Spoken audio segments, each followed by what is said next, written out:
Satnam. Welcome. Happy New Year's Eve of 2023. We're gonna play with the stars a little bit. My name is Prakash. If you don't know, I do many things, but today I'm an astrologer, and this is Joanna Pitt. Hi everybody, Satnam. Happy to share the stage with her. She's quite the astrologer. She studies faster than I do, so she caught up and surpassed me. All right. We're here. It's going to be a fantastic year. So there's a lot of exciting things. So we're not going to get into most of the year, but we're going to get into the first few months of this year and play with some of the big changes that are happening, which literally have just started and are rolling us right into the first of the year as things kick off, which you know very much about. I was going to start. Hi, everyone. I also wanted to say, if you have any questions along the way or want clarification, please raise your hand and ask. My experience with astrology, I enjoy it so much, but I love it most when we're interacting with one another and we're learning and figuring out how it all works for us, for our greater benefit. And I love talking with Prakash, so I'm very happy to be here with you on stage in this beautiful night in this beautiful place. So today, or I should say last night, Jupiter, the largest planet in our galaxy, turned direct. And it's kind of been parked at this location in the sky, 5 degrees Taurus. I don't know, has anybody besides me been watching Jupiter in the night sky over the last few months? Because it's basically been very, very bright and quite beautiful in the sky, and it's just shining up there. And I've been traveling a little bit, and I've just been kind of watching Jupiter in Taurus over the last couple of months, really making a statement. And, you know, Jupiter is all about knowledge and good fortune and expansion. And in Jupiter, through Jupiter, we learn about what we believe and how we, where we find our deep knowing, our deep knowledge. It also exposes where we have limiting beliefs, where we're not thinking clearly, or we're being misguided by someone or something or some thought form, whether it comes from us or an authority figure outside of us, a teacher, for example, or a parent, or, you know, a guru or somebody that you saw on Instagram that you're like, oh, that person actually knows everything, therefore my entire worldview must be wrong. Generally, the answer to that is no, it's not. But maybe there's a hidden truth in there that you can learn from. So when a planet is retrograde, we go deeper in ourselves, within. We dig underneath the surface. We review, we look backwards, we have conversations, we discuss, you know, we uncover things that might have been hidden from us, or we're looking for, again, a deeper meaning to, you know, to figure it out and to move beyond the part of us that's limited, or the, you know, the thing that we see online that is telling us that whatever we're doing is not right. So Jupiter has been retrograde for the last many months, and last night, it turned direct. So it's still slowly moving, and the thing that's interesting about this is that it's at the same degree point as the most recent eclipse that happened on October 28th. So if you look back in your life, did anything exciting happen in that period of time just before Halloween, or, you know, in the couple weeks before that, or maybe a couple weeks after that? Because that theme might be coming up now, or might really be locking in, or you might find some new truth or a revelation or a different perspective from that. And, you know, Jupiter is the great benefic. It wants us to have good fortune, to have good luck, to have prosperity and expansion and all of those good things. So again, look at the parts of your life where you're feeling a little contracted around that, and now you can kind of, as we learned from Remington coming into this 8-year, breathe into it, right? Really like hone in on the energy and see what you can let go of, because now that Jupiter is moving direct, moving forward in the sky, things will start to churn a little bit. And, you know, Jupiter and the tarot deck is the fortune the fortune card. And in the fortune card, at least in the thought deck that I use, it looks like a wheel, the wheel of fortune. So just imagine this giant ball, this huge planet is just moving forward. It wants to move forward. I think of those, those wheels, like the mills, they move water, and sometimes it stops, it gets stuck, and that's kind of where Jupiter's been, but it's starting to move forward again. It might creak a little before it energetically moves, but it's moving, and this is where we're headed at the beginning of 2024. It's going to start slow, and then it's going to pick up speed. And once Jupiter picks up speed out of its shadow period in the next, 2 months probably, it's going to start moving really, really, really fast. It's going to have a conjunction with the planet Uranus, the planet of change and revelations and shock, changing things that you didn't even know needed to shift. So Jupiter is going to make that bigger, and that's going to be in April. And then Jupiter is going to move out of Taurus, where it's been in the earthly realm, and it's going to move into Gemini in May, into the realm of our thoughts and ideas. Back to the 8-year, Mercury, the planet, rules Gemini. So Gemini is where Jupiter is headed. So everything that you might hear about the 8-year, as Remington was talking about, and I don't know, Tech Prakash, if you want to expand on this a little bit too, it's like there's just a lot of activity, there's a lot of intelligence, there's a lot of new ideas that are coming our way. And, we can create a lot in Gemini. This is an air sign. This is where we generate ideas and new businesses and new creations and new relationships, where we take trips, we travel, we have new experiences, we move out of our comfort zone, we take classes, we start to teach ourselves. Teach ourselves and teach other people. So all of that is headed our way, and as part of this 8-year, Jupiter is very much going to be part of that story. And the other thing, my favorite part about Mercury, it's maybe overlooked, but we want to play with it. The energy of Mercury is like when we move from Taurus into Gemini, Mercury being the ruler of Gemini, we move from a place of instinct, a place of the kind of animal knowing that doesn't require thought, that doesn't require movement, it just is and it's known. When we move from Taurus into Gemini, we move into a different layer of that. It's the added layer of the intellect, but it's the fast intellect. It's before careful thought and it's before the information congeals, really. So it's like it's this place where all of the information exists, all of the energy can move quickly, and that's where our intuition happens.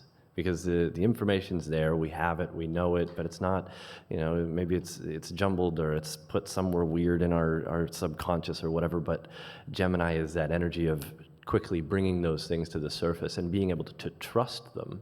So as we move with this planet Jupiter, this bringer of wealth and joy and experience and exploration, we carry that energy into Gemini, and suddenly we're able to kind of activate our intuitive capacity on which direction we need to go, what kind of action we need to take, what kind of experience we need to seek, so that the wealth, so that the abundance of Jupiter can come to us. And it has to be more consciously activated, because Jupiter moving into Gemini brings it into its what's called its detriment, its opposing sign. It rules Jupiter, it rules Sagittarius, and Sagittarius is the opposite of Gemini. So it moves into this opposing force of its own home, of its own rulership, into a place of needing conscious activation. So it's a fun time to be in the thing, to be in the experience, instead of just like floating through and aimlessly following your indulgences, the Jupiterian desire for just like more and more and more, and to consciously activate it with this 8 energy, with this Mercury energy. And I think you have a lot more fun that way. So I there's know. that.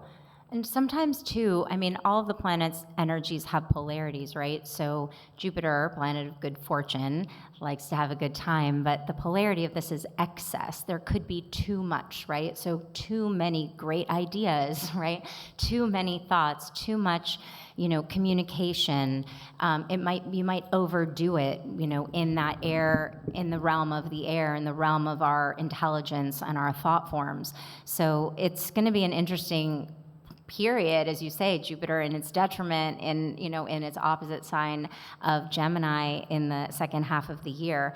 And the other thing along these lines, as we're talking about Mercury and Jupiter, is that Mercury is currently, as we're talking, is also stationed, and it will move direct tomorrow night, the evening of January 1st here in, I can't remember. I think it's late night. So certainly in California, and I think it's overnight on the East Coast and in Europe on early morning on January 2nd.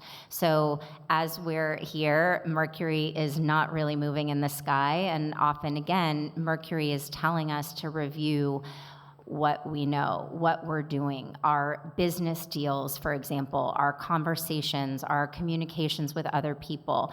Are you running into some miscommunication, for example? Do things need to be looked back at to finish up something, to tidy up something that was begun in the past? Maybe it could even be a contract. Sometimes I'll say, don't sign contracts, don't do anything in Mercury retrograde, unless you're finishing something, and it actually does need that extra set of eyes, that extra hour to just fine-tooth comb that contract and make sure the deal that you're doing is proper. If you're, launching a website, for example, get a second set of eyes to do a little copy edit, right? Make sure there's no typos out there.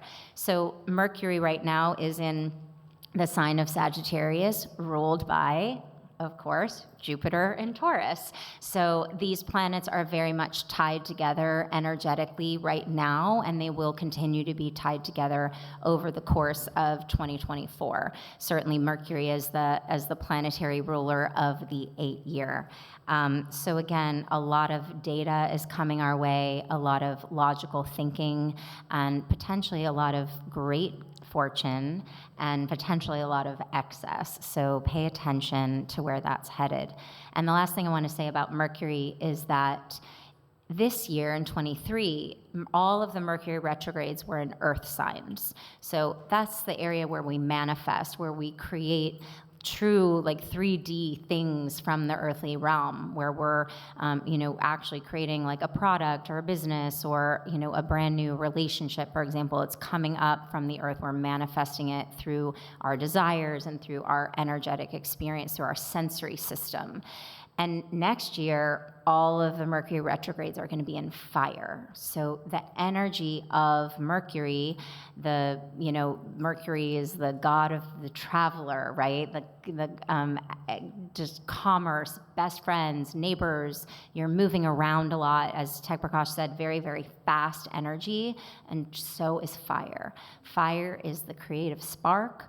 Fire is the place where alchemy begins, where things can get a little out of hand and out of control if they're not, monitored and taken care of and really assuaged. So a lot of creative energy can come from this. And with Mercury retrograde in those fire signs, we have the potential too of going deeper into our creations and making sure this is what we want, that we're on the right track, that those sparks of ideas those intuitive hits are moving us forward in the direction that we want to go and that we want to make possible in this year. It's a joy. There's just so much to do. I know, there's a lot to do. There's a lot to be done.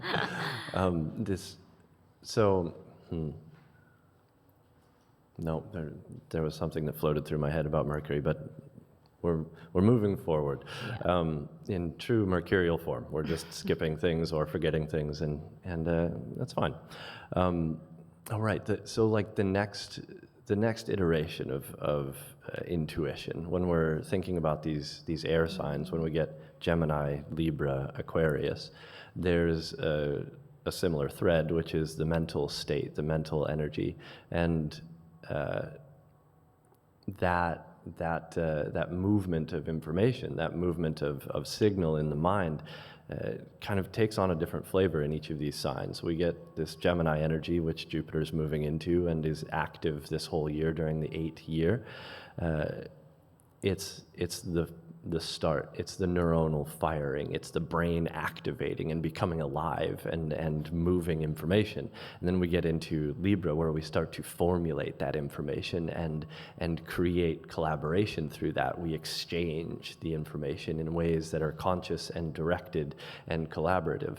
And then we get to Aquarius, where it takes on a much different flavor altogether of the fully activated intellect, the higher mind. It's not just your brain, it's not just your signals that you're working with. It's this next level. It's the collective consciousness.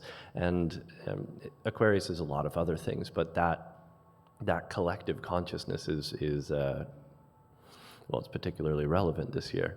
We get one big movement later in January, the planet of Pluto, which moves very slowly. This last, 2008, I think it moved into Capricorn. Last year, or this year rather, very early this year, it moved into Aquarius, and then it retrograded back into Capricorn. And now we're moving back into Aquarius on the 20th of this year. 20th, I'm already in 2024. It's the 20th of next month.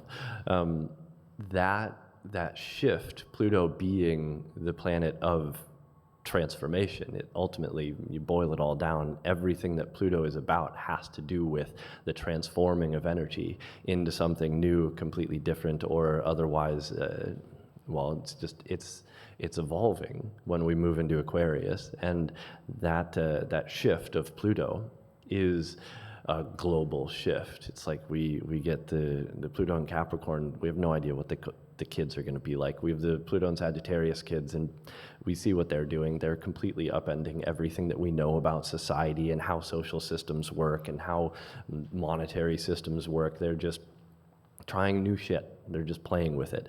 And, in the process, making fools of us all on TikTok. And that's the Pluto and Sagittarius generation. You keep going back, it's like each generation has this frequency to it. And Pluto in Aquarius brings this very activated frequency of people who are able to tap into a higher consciousness, tap into a more unified consciousness. And so it's an interesting transit. It's a big movement. We don't know what's going to happen. Aquarius is the unexpected. It is the unforeseen. It's the evolution that we never could predict. So when we get the planet of transformation moving into the sign of unpredictable change, we have a lot that we can play with. And the mercurial energy, the 8th year, along with Jupiter moving into Jupiter moving into Gemini, carries us deeper into this very activated, very evolutionary energy. So it's an exciting time. I've been playing with this since the end of 2022 when I started thinking about Pluto moving into Aquarius the first time. And so it's been like a constant thought in my head about what are the things that we're going to get to experience, that we might get to seek as new understandings. And again, it's unpredictable, but we get flavors of it. We get ideas of what might be happening. The advent of AI as a regularly used and integrated system in society, what that is going to result in, we don't actually know. We think we know. Some of the people that are big proponents for it are like, it's going to be great. Everything in society is going to change for the better, which, yes, I believe that, but everything in society will also change in other ways, and those are the unpredictable ways. And so looking at Pluto in Aquarius, the first time it moved in, it was tangible. It was not tangible, that's not the word, visceral. It was visceral. You started to see it very clearly. This was like all of the changes in the crypto markets and in AI and social media and social interaction in general. It all shifted very clearly throughout that first period. And that was powerful in itself, but it wasn't like the raw force of that shift into Aquarius. And this time we have a very exciting collaboration. The 19th of January, at least in Pacific time, I think it's later in the day, so it might be different days in other time zones, the sun moves into Aquarius.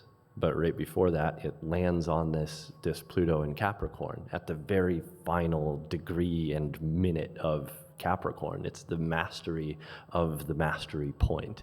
So it's like Pluto finally figuring out what the Capricorn transformation was and had to be. So the sun, consciousness, awareness, and the vital energy of our experience hits this point of mastering transformation and then moves its way into Aquarius. And then the next day, Pluto shifts into that very first instance of Aquarius, and the sun is still right there. So it's a very the sun is literally carrying this transformer into this new experience, this new energy. And when we think about the age of Aquarius, it's like, well, there are many things that shift us into a new paradigm, but this is definitely one of the big ones.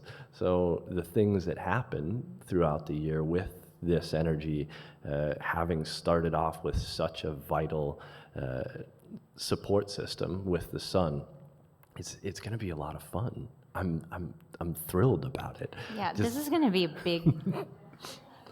First of all, every astrologer across the world is talking about this as a major deal, and the sun is like the spotlight. I always talk about the sun being, like a Klieg light. It's just giant energy beam, and as you eloquently said, it's like the beam is on, and then we're slightly turning it so that the red carpet is empty, and then Pluto walks in, and it's so I think it's going to be a very dynamic time, and it's just a couple of weeks away. I mean, we're already energetically kind of getting into it, and I think too with these major planets, Mercury, personal planet, super fast, getting our communications in order, ready to go, figuring the thing out, moving forward, moving fast, and then Jupiter kind of, also barreling forward, having those planets active in a positive forward direction, and then this Sun-Pluto energy, I think, is going to really, things are going to shake up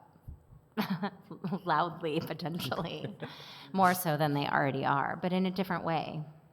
Loudly. I like loudly. Yeah. That's probably appropriate. Yeah. The inability to do things in a hushed or muted manner. It's Gemini. It's a big Gemini energy. It's like, well, why would I be quiet? That slows me down. Yeah. Let's do it faster. Let's do it a little quicker. Let's play with it a little more. The loud.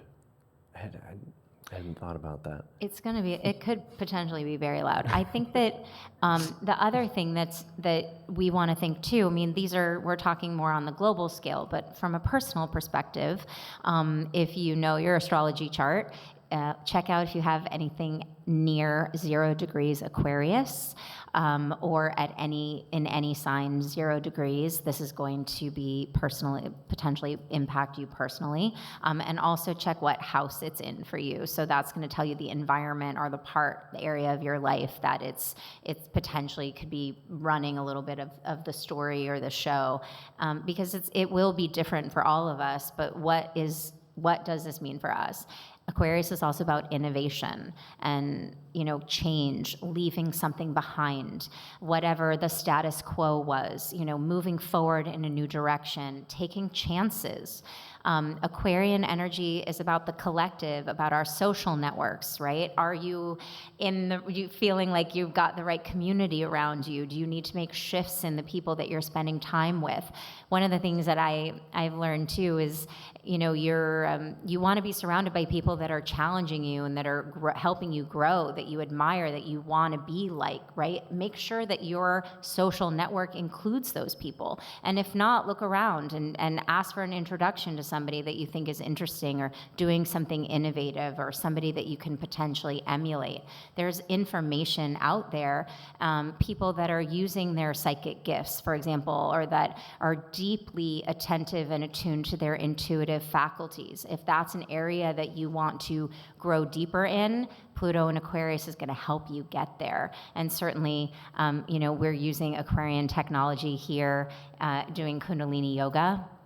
There are so many things that can be done, just breath of fire alone, activating the pineal gland, really focusing on that third eye point, opening that up. And again, we're tuning into this planet of revolution, this planet of letting things die out in order to create something new. Let's innovate. Let's use our resources, let's use our collective resources, our community resources, and dive deeper into that vision of the future that we have. Pluto is here to guide us and show us, and it's going to be shocking, and it's going to be, as you mentioned, like, we just don't even know what's coming. The things that are happening in science and technology, AI, medicine, I mean, the stuff, it's just astounding what's going on. Also, I've been paying a lot more attention in the last year to NASA and what's going on in these space programs. I mean, the exploration, these new telescopes that are showing us deeper into, literally going deeper into deep space and getting new photographs of the planets and getting photographs of the moons of the planets and the rings of the planets and new galaxies and new information. I mean, this is a huge exploratory time that's just literally, we're just at the very, very, very beginning of it. And we're going deeper also into deeper levels of consciousness. And I think that's one of the things that this technology and here what we're doing and, communicating and gathering together with is to really prepare us for these moments where the energy's coming in faster and stronger and different than what we ever experienced. So we need to make sure that our nervous system is strong enough to handle it, so that we can, be there when, the 5D, and somebody today actually was talking about 12D frequency, and I was like, how are we at 12D frequency? And it's already there. We just need to tune in, and some people are already tuning into it. Some of us are a little slower, I think. I mean, it's like, we're playing in the quantum field. I think a lot more people are becoming aware that this is even a possibility, and they're having these conversations as we are tonight about astrology. That's Aquarian, right? It's also challenging our limiting beliefs, right? Sagittarius, challenging the things that we thought we knew and opening ourselves up, opening our minds up, Gemini, Sagittarius, Jupiter, Mercury, to these new possibilities that are coming through the new world, Aquarian, the Aquarian way. We're excited. We're obviously excited. I like it here in the 3D. Random fun fact. She was talking about medicine and AI and everything. I heard this factoid that the medical field, the amount of information in the field of medicine now doubles every 72 days. Like, literally doubles. The exponential increase of information about the field of medicine in the Western world and in the rest of the world is doubling every 72. That's insane. That's insane. And yet all we want is to go to a good acupuncturist, It's like, let's go back to the basics, right? Yeah.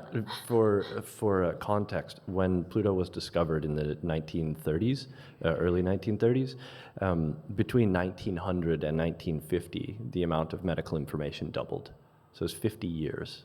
We've now accelerated the planet to the extent that we really have no idea what to do with it. So again, this is where the intuition comes into play. If the intuition is well tuned, then all of this barrage of information can be sifted through in a way that isn't like, we don't have to read every book, we don't have to read every article, we don't have to think about every single thing. We can allow for our intuitive capacity to pick up on what's necessary for us right now in this moment, in this place. And speaking of Aquarian technology, the intelligence meditation that we do here every day, that's bar none probably well, I don't know, this is a very opinionated statement, probably the best thing to like activate and take advantage of the Pluto and Aquarius energy, because it allows for not being pushed into alternate frequencies, alternate narratives, alternate thought streams. You're holding yourself in a place that is solid and undisturbed mentally, intuitively, psychically, so that when something comes from this higher consciousness, from this higher mind, you know that you can trust it. You know that you can work with that and activate it in a way that's actually beneficial. So anyway, do the intelligence meditation every day. I'm sure there's tons of other stuff we could play with. I want to just say one other thing, because Kim is here. I know she's going to be up here later. But I was lucky enough to attend one of her yoga nidra classes, and she was talking about the void, which is this empty space. And I think that this is very important. I've been thinking a lot about it since then. And I think it's really important for all of us to consider, because I do think, again, that we have experience of it through meditation, but we might not understand the value of it so much to be in this still point, this shunya state, where we can literally allow ourselves to just make room to be. And that's it. Because in that space, again, as Prakash said, all of this information can start to come through and can integrate and be like almost normalized in our system, that we can understand it at a deep fundamental level. And it's not something that we have to push through. And I think that that's the thing, that when you lead with the intellect, you lead with the mind, and you want evidence, and you want to understand, like, why is this happening? What's next? Where is it coming from? What just happened? And that's not where we're headed. We're headed into a complete understanding and of deep consciousness of the frequency, the highest frequencies available to us through the universe and the cosmic field.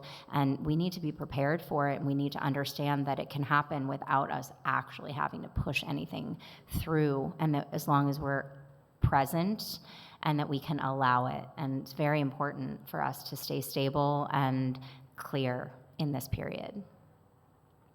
So in short, surrender to the void. Yes, I love it. I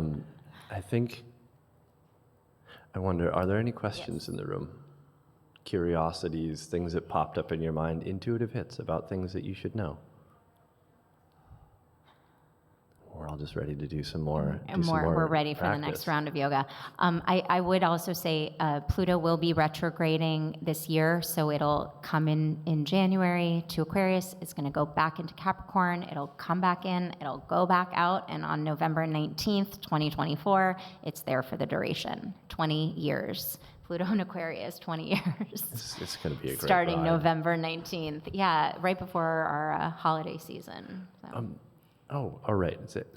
Thanks for bringing that up. Actually, the fun part is Pluto in Capricorn transforms the Capricorn type things, governments, large-scale structures, anything that is like a kind of foundation of current society. So Pluto in Capricorn has been bringing up all of the things that don't work, right? We're seeing all of these sideways behaviors of politicians and business owners and corporations and what have you, governments as whole. And so the last instance of Pluto in Capricorn actually happens, the presidential election happens during that 2-month period where Pluto retrogrades back into Capricorn. So it'll be interesting. It's the last taste. Countdown. Yeah, it's like the last thing that we need to see so that we know how to change into the future happens during that period. So it's going to be, again, exciting, it's gonna be an interesting fall. Playful, intense, a little weird probably, but ultimately good. All things good and beneficial in the world. All right, I think that's we're going to get shooed off if we talk any longer. So I'm going to say goodbye to everyone. Joanna? Thank you so much. Thank you. That was great. So much good. fun.